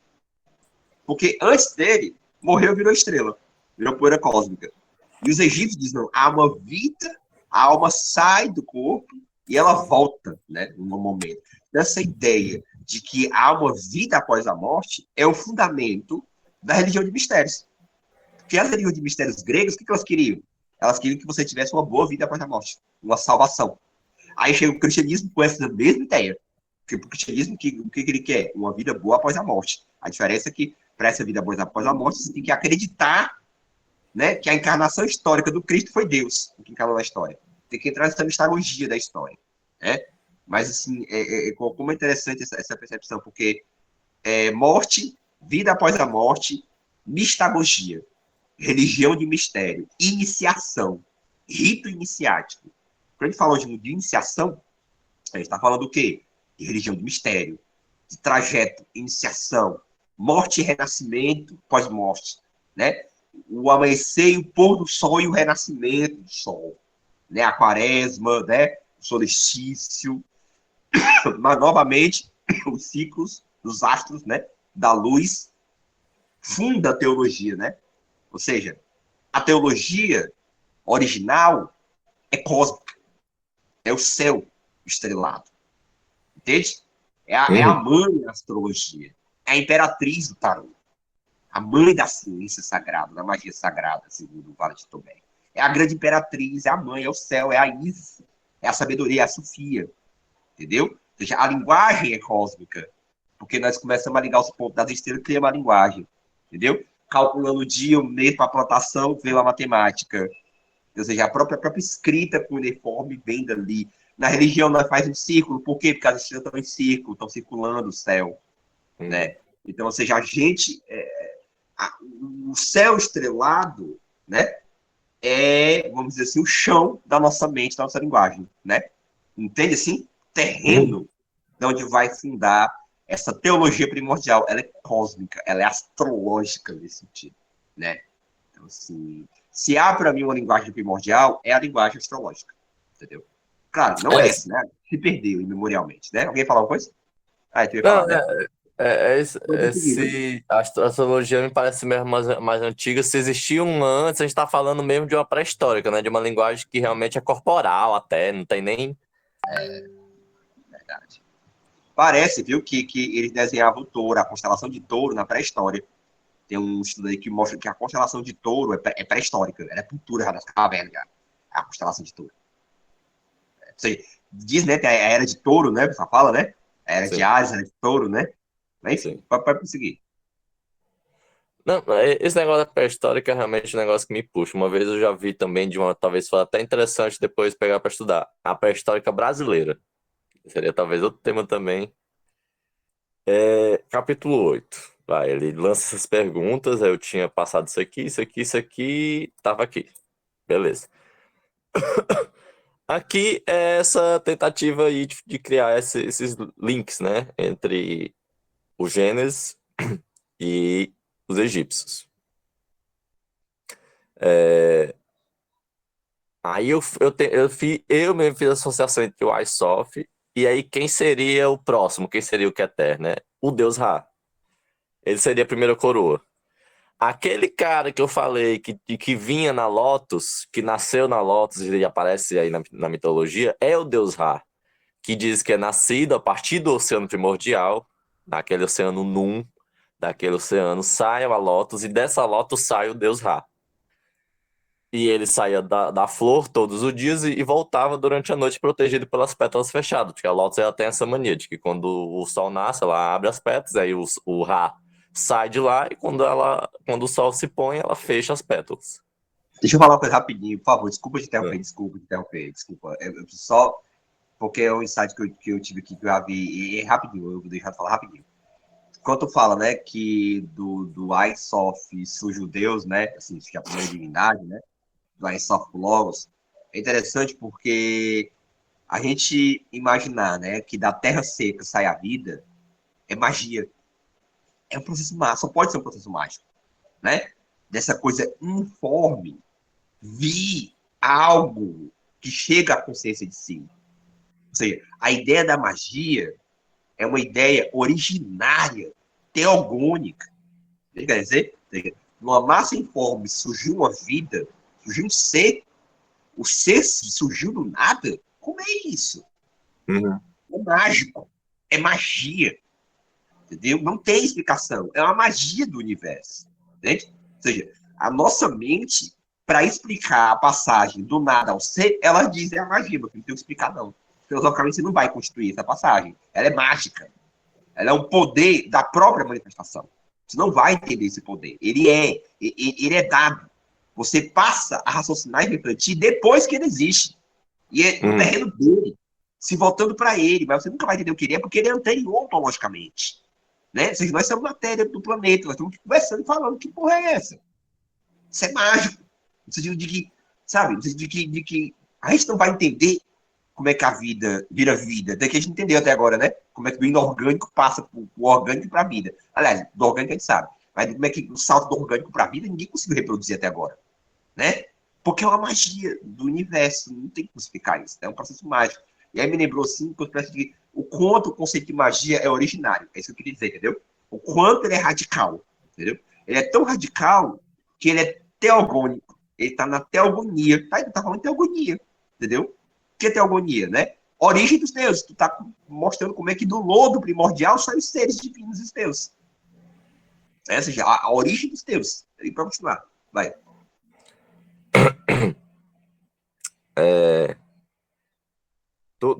Quando tu falou aí da magia, né, do inorgânico ali, a minha cabeça sempre funciona na base da ciência. Aí eu lá no meu mapa astral é muito signo de virgem, talvez. Mas eu me veio o quê, né? A explicação de que antigamente mesmo, ali naquele oceano primordial da Terra, havia os aminoácidos. Aí aqueles aminoácidos se juntaram de uma certa maneira. E me parece então que a magia realmente está no quê? Tá na maneira, tá na forma, tá na dança, tá na estrutura. Existe um ritual certinho. Dentro daquele ritual se faz vida. Dentro daquele círculo mágico acontece a vida. Parece que a magia tá na forma, né? Segundo a mitologia, todos os dias o deus do sol acordava em sua casa, navegava por 12 horas por dia e retornava para casa em um barco noturno. Este barco, no entanto, passava pelo Duat, o mundo das trevas. Ali ele enfrentava a serpente Apophis todos os dias numa eterna batalha de dia e noite, que é a mitologia do Ra. Se fala muito que ele, durante o dia, ele viajava ao Egito para poder ver como é que estava o reino dele. E à noite ele ia pro Duat, que é o rei das trevas, e tinha esse combate com Apophis, que é essa personificação do mal, do caos. Me parece ser o processo do parimento de Deus, onde aí eternamente o bem luta contra o mal e todos os dias o bem vence e nunca há um cessamento. E o bem supremo está exatamente nisso, né? No mal poder existir, mas no fim das contas o bem ali vai realmente se sobrepujar. O intelecto demiúrgico, senhor da verdade e da sabedoria, quando se trata de devir e traz à tona o poder invisível das palavras ocultas, chama-se Amon. Com esse texto, né, o Jamp que ele vai estar falando daquele desdobramento. Como é que acontece? O intelecto, quando ele está falando sobre falar do poder invisível das palavras ocultas, vai chamar-se Damon, que é aquele deus da água primordial. Mas quando ele vai fazer uma outra coisa, quando ele não está falando das palavras ocultas, ele vai falar, quando ele está executando, quando ele executa de verdade ali, é infalível e artisticamente cada coisa, aí ele já vai ter um outro nome, ele vai chamar-se Fitar, que os gregos eles vão produzir esse Fitar como Hefesto, apegando apenas a habilidade artística. Mas ele vai um pouco mais além disso, né? Já quando ele é um criador de bens, ele é chamado de Osíris. Mas no fim das contas, ele está falando sim do mesmo Deus, que de acordo com um certo poder, de acordo com uma certa hora, ele vai ter outro aspecto, outro nome. E aqui é a imagenzinha do Ra, né? Ele traz aqui a coroa solar. Ele tem essa cara de falcão, e aí é muito interessante que o Horus, o seu sucessor, também. Talvez seja muito interessante ver o símbolo das aves. Eu vejo muito as aves como símbolos nos egípcios. Tem o Falcão, tem o Ibis, que é como se fosse a Fênix, tem o Tote, que é o deus também em formato de aves. E aí, assim, para os egípcios, a doutrina dos princípios, desde o alto até os seres últimos, começa do um e faz uma procissão à pluralidade, à multiplicidade, sendo governada por sua vez pelo um. E em toda parte a natureza indeterminada sendo dominada por uma certa medida determinada e pela causa suprema que tudo unifica. Então é isso mesmo, tem um, e esse um vai fazendo procissão, ele vai se desdobrando, vai aparecendo das infinitas e múltiplas maneiras. E aí aqui uns tópicozinhos para a gente fazer o resumo, né? Eles colocam o primeiro pai criador dos seres, de se tornar, e conhecem o poder divino antes do céu e o que está no céu. Depois desse primeiro pai criador, acima do céu eles colocam o intelecto puro. No mundo inteiro, um intelecto indiviso. Ou seja, tá? Esse pai criador é esse cara aqui que a gente está falando. Ai, minha bateria aqui acabando. O intelecto puro é aqui o Isof, o Ptah, e depois os deuses da água. E já no mundo inteiro, o intelecto indivisível, que seria o Sol, a representação do Sol. Já o Ra é como se fosse o próprio Ptah, só que já materializado.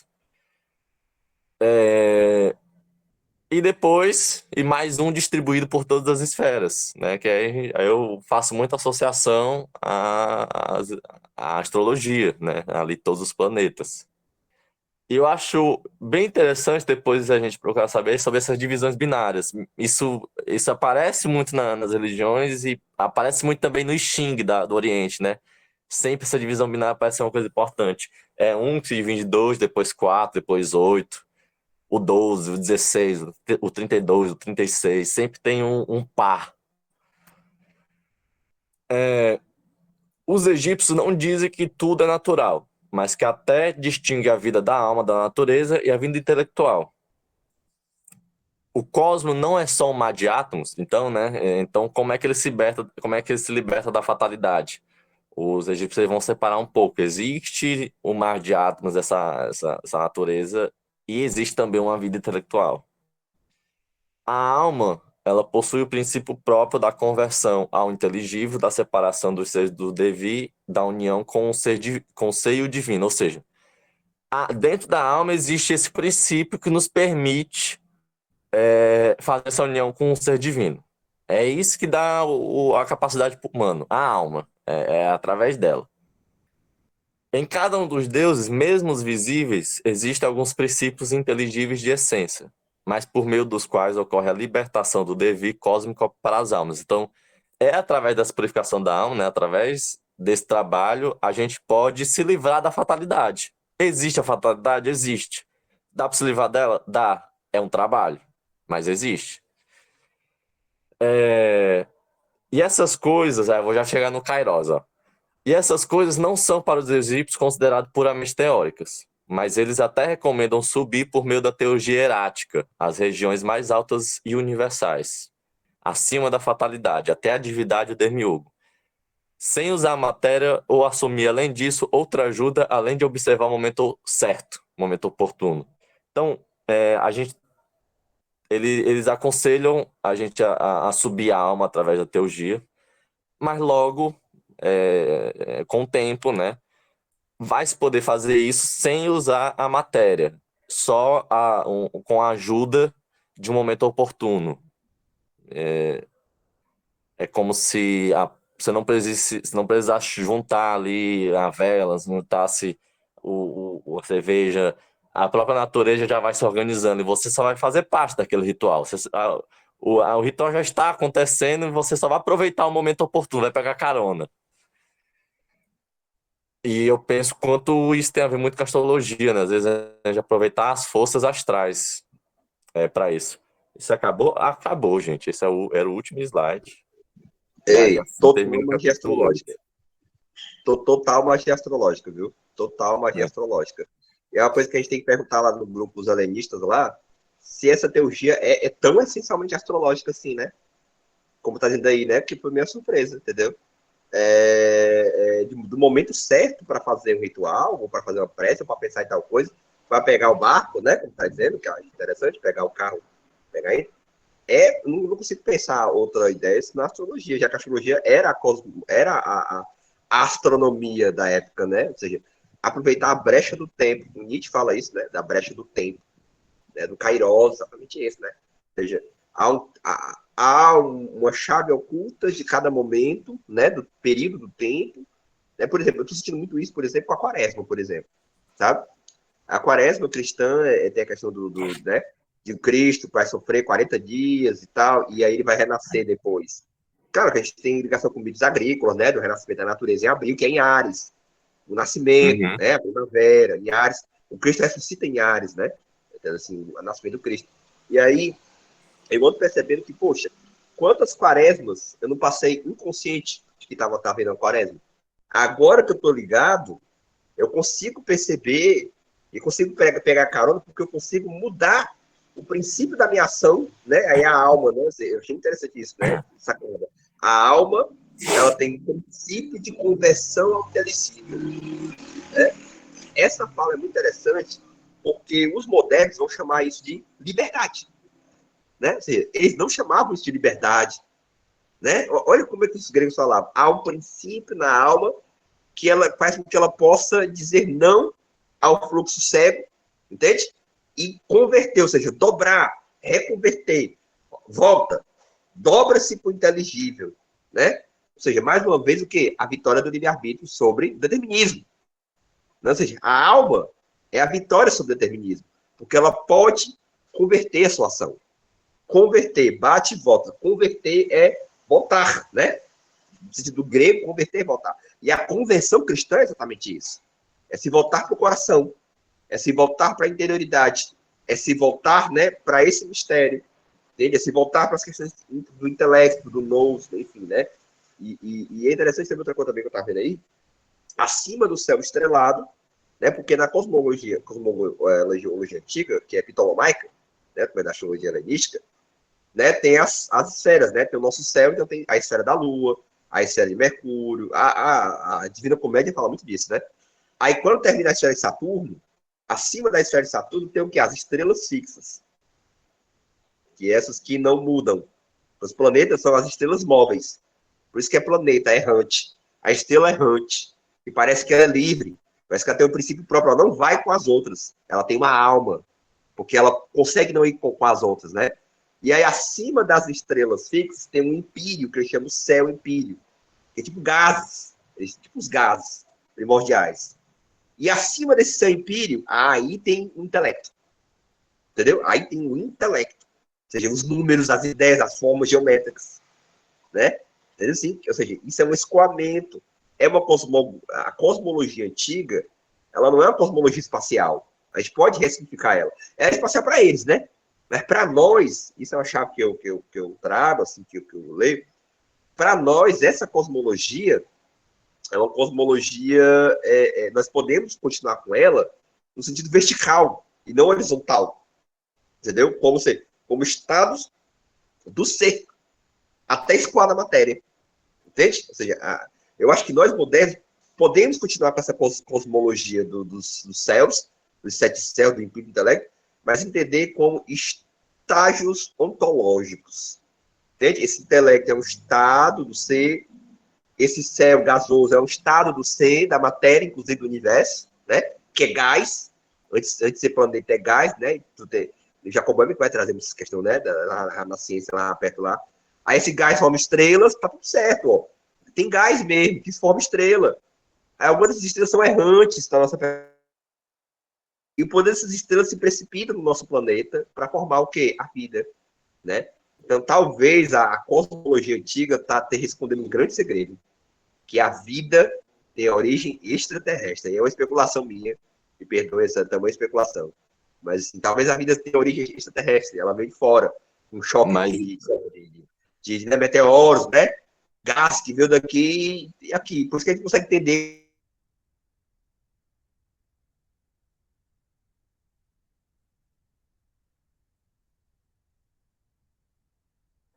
particularmente, foi muito interessante, assim, a apresentação. Tu terminou, né? Ela foi? Durante Uhum. 8.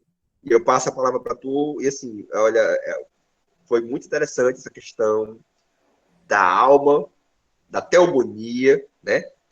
Sabe? Essa questão de trazer de novo a gente a cabala, né? Entende?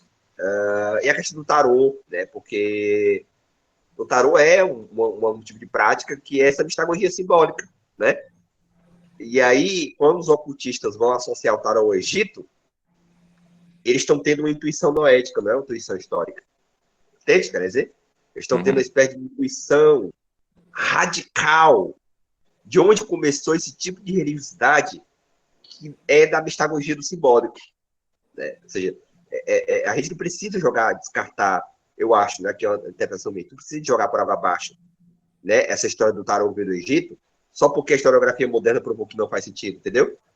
Quer dizer, eu acho que a historiografia está certa. O tarô não veio do Egito, mas veio de algum modo, entende? Como resquício de uma religiosidade simbólica e misteriológica, né? Da mistagogia simbólica. Você tinha um arcano, né? Eu digo isso porque eu tô falando tarô aqui, né? Eu queria explicar porque eu tô falando tarô, nem esse é o assunto. É porque quando eu pensei nesse grupo de estudo de filosofia da magia, né? Eu estava pensando justamente em como, né? Eu poderia repensar melhor o oráculo. Então, quer dizer, a motivação, né? Ou seja, eu fiz essa reflexão de por que eu criei um filosofia da magia? Na real mesmo, por que eu criei? Eu criei porque eu vim de uma tradição que condena o tarô. Eu vim de uma tradição que condena os amuletas. Entende? Quer dizer? E tarô, né? Assim, eu tenho que repensar a magia. Entende? É a da impressão, gente, da minha esposa. E aí, o que acontece? E foi assim, perfeito.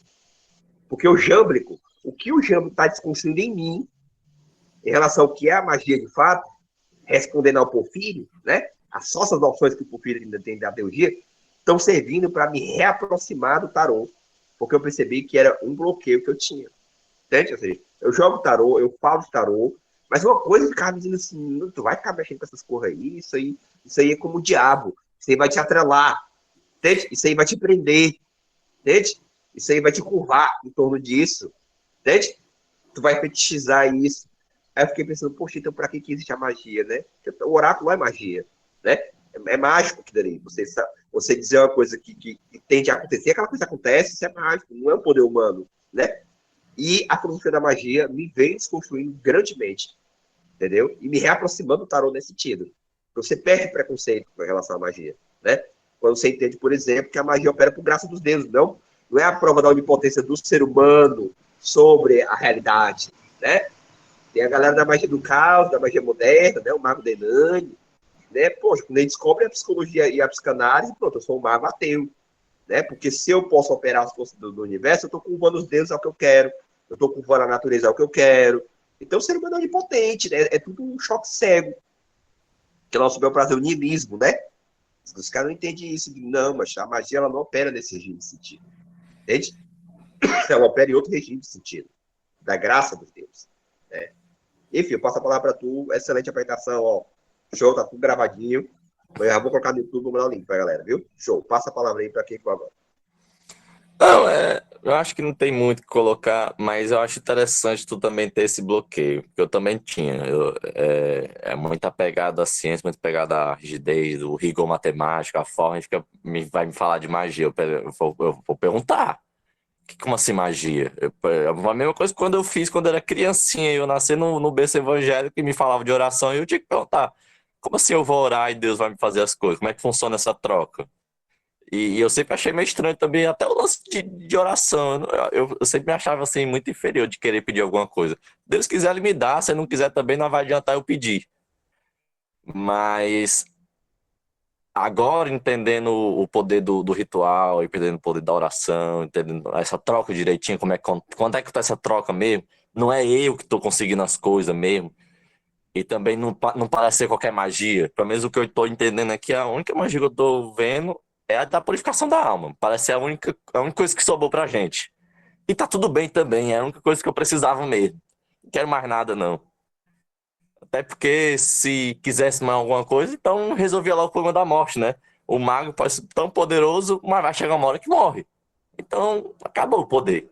Não tem poder maior que esse. Mas é isso mesmo. Eu tô achando interessante mesmo é que tá acontecendo essa conversa, esse dado às mãos entre a magia e a filosofia, né? Realmente caminhar ali entre a penumbra, né? As trevas da magia, a luz da racionalidade, a gente tá ali mesmo na penumbra. Necessitava, eu necessitava mais disso mesmo, esse equilíbrio entre, eu falei na semana passada, entre o peixes e o virgem. Precisava desse equilíbrio aí. E só um ponto mesmo desse momento oportuno. É interessante quando a gente tem consciência sobre a quaresma, consciência sobre o momento e aproveitar conscientemente. É interessante, sim, eu acho. Mas eu me pergunto também, às vezes, se a coisa acontece mesmo sem eu saber. Se a natureza já está fazendo seus rituais e me utilizando sem eu ter esse... Por que que eu falo isso, né? Esses anos eu fui estudando astrologia e meu modo de estudar é muito prático, é muito pegar e testar, pegar e testar. Eu confesso que a leitura, a teoria é uma coisa mais distante de mim, eu sou do prático. E quando você está praticando, você está pegando e testando, é engraçado quando às vezes acontece umas coincidências. E vem acontecendo, e em ver essas coincidências é onde eu vejo que parece que a natureza já está fazendo seu papel. Por exemplo, hoje, né? Eu vou dar um exemplo astrológico hoje, pessoal meu mesmo. Mercúrio está em peixes. Já falando desse estudo do espiritual. Meu peixe é casa 3, casa do estudo mesmo. E desde que começou essa temporada pisciana é que a gente vem trazendo esse estudo vem cada vez mais se aprofundando. Quando esse Mercúrio, e é hoje que ele faz oposição direta ao meu macho em Virgem lá na casa 9, é que chega a minha apresentação. Eu vou apresentar na noite em que Mercúrio fica oposto ao meu macho natal e faz quadratura ao meu Mercúrio natal também, que está ali em Sagitário. Quando ele faz essa quadratura inteira no céu, né, na noite, é que eu vou me apresentar. Ou seja, estava marcada a minha apresentação, eu não me lembro de ter marcado. Especificamente, fui lá no meu mapa astral, vi quando é que Mercúrio ia passar e marquei aquele dia. Eu não fiz isso. Quem fez? Entendeu? Então, às vezes, eu penso que esse momento oportuno ele acontece até mesmo sem a gente saber. A gente participa desse ritual sem a gente saber também, às vezes. Cara, preciso falar uma coisa pra você aí. Concordo plenamente. Eu vou dizer só um testemunho. Eu desço minha bicicleta para ir para a escola, né? Aí, às vezes, eu reparo que tem alguns momentos que a galera, alguém da prefeitura, não sei, corta os matos que tem, bem cortadinho nos cantos. Toda vida que esses matos estão cortados está na lua minguante. Sério, bicho, sério. Não, a galera não marcou, a prefeitura não pensou assim, não, vamos esperar a lua minguante. A prefeitura não fez isso. É. Né? Mas inconscientemente a gente está seguindo o ciclo da Lua. Por quê? Porque a gente está dentro da natureza. A gente tem é uma compreensão que eu tenho, assim, já mais próximo do Jacob Boehme, ali do Renascimento. É porque nós temos duas almas. A alma natural, essa está seguindo o fluxo dos astros, e a alma celeste, que é a que vai reencarnar, que não é a gente, que é o nosso sagrado de guardião, né? Nosso ser, que é o nosso diferente, né? E assim, realmente, a natureza está se usando da gente, né, como ritual, né? Só que essa é a percepção dela para nós, né? O que muda é o ângulo, na verdade, né? E ao mesmo tempo nós temos livre-arbítrio, porque esse é o nosso ângulo. Então aquela chave, né? Determinismo e livre-arbítrio são dois ângulos da mesma questão, né? Ou seja, no absoluto, eles se coincidem, né? O Schelling que vai dizer isso, a gente vai ver lá na frente. No absoluto, o determinismo e a liberdade é a mesma coisa. Bizarro isso, né? Ou seja, o determinismo e a liberdade só vão se diferenciar na alma, na reflexão. Na reflexão, para nós, criaturas finitas, aparece a dicotomia, mas para o absoluto não tem, né? Interessante isso, né? Então, se realmente você não marcou a reunião, mas a gente persegue isso inconsciente, né? Interessante isso. Mas tu tá falando isso para falar assim, o mago, ele vai ter consciência do ciclo, né? ele vai conseguir operar isso da maneira consciente, né? Mas a gente já segue inconscientemente essa liturgia da natureza. A gente já está usando termos bonitos hoje, meu Deus do céu, a gente está inspirado, socorro. É bom ter trazido essa questão astrológica. Eu vou olhar até o céu de hoje, o que foi isso, né? Porque a gente está estudando a liturgia da natureza, né? A liturgia. Então, a natureza tem essa liturgia, né? Assim, talvez a diferença, né? Que haja, né? Se é que há uma diferença, no absoluto não há. Mas para nós, talvez faça a diferença um pouquinho, né? A gente fazer com consciência do ciclo. Porque parece que fazer com consciência do ciclo é como se a alma se convertesse ao intelecto, porque ela está tendo consciência do ciclo, né? Ela está olhando para o intelecto. E esse olhar aciona uma magia do Logos dentro dela. Aciona forças, né? Que causam nela uma ascensão. Não necessariamente um transe, né? O Jean que me ensinou isso. O Jean me ensinou isso muito bem. Nem todo transe é uma ascensão. Entende? A pessoa pode ter um transe de loucura, um transe de uma emoção muito forte, então um transe. É a luz? Não. A luz é uma ascensão. Interessante isso, né? E essa ascensão ocorre quando a alma está convertida.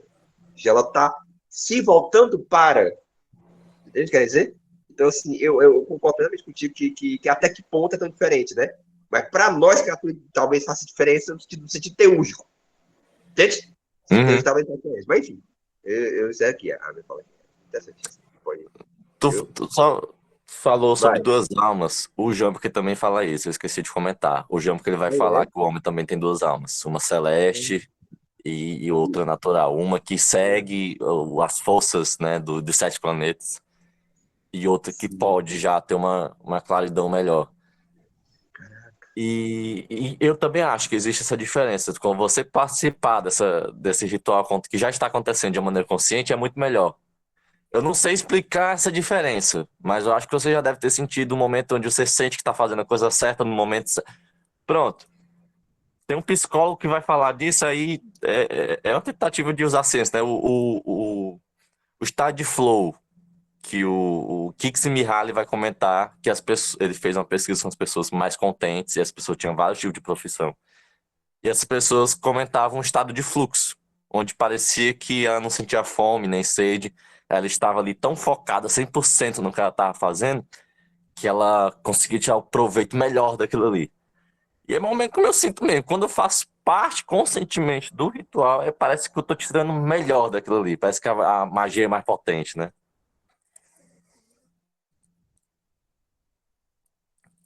Isso aí. É isso. É isso. Pois pronto. Então a gente encerra por aqui, então, cara. Deve estar bem 2 horas e meia de... E aí, qualquer coisa, a gente continua no grupo, viu? Excelente, show. A galera vai ter que assistir isso aqui. Não tu é doido, né? Isso aqui foi muito foda, viu? Valeu, Leozito. Valeu, Valeu. Clebson. Pois assim, e aí, o próximo agora é o 9, que vai ser Não é? Você chegou, cara. Chegou até o final. É a procissão do Uno. Você imitou a procissão do Uno. Chegou agora no 9.